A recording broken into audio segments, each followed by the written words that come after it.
আজকে আমার শাশুড়ি মা আম মাখা করছে।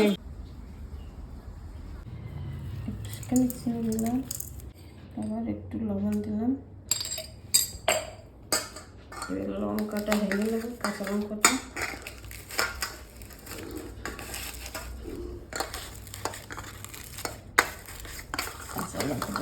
আজকে আমার শাশুড়ি মা আম মাখা করছে, ভিডিও বানাচ্ছে। তারপরে একটা কাসুন্দি দেবো, একটা শুকনো কাসুন্দি।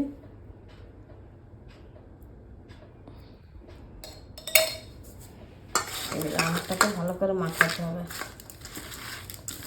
ভীষণ টক তো এই জন্য একটুখানি চিনি দিতে হয়।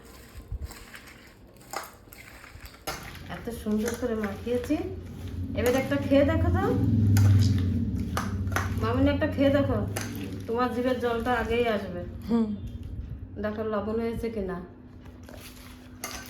খেয়ে দেখি কেমন হয়েছে আম মাখা। হেব্বি লাগছে, হিমসাগর আম, এটা সুন্দর লাগছে। আমি এমনি টক একদম খেতে পারি না, কিন্তু এটা খুব সুন্দর লাগছে। তোমাদের কার কার জিভে জল আসছে বলো এটা দেখে। আমার শাশুড়ি মাখিয়েছে আম মাখা। লবণ হয়েছে? সব হয়েছে। কিন্তু দুঃখের বিষয়, এত সুন্দর আম মাখাটা আমার শাশুড়ি খেতে পারবে না। কালকে পাক কেটে ফেলেছে, টক খেলেই পেকে যাবে পা।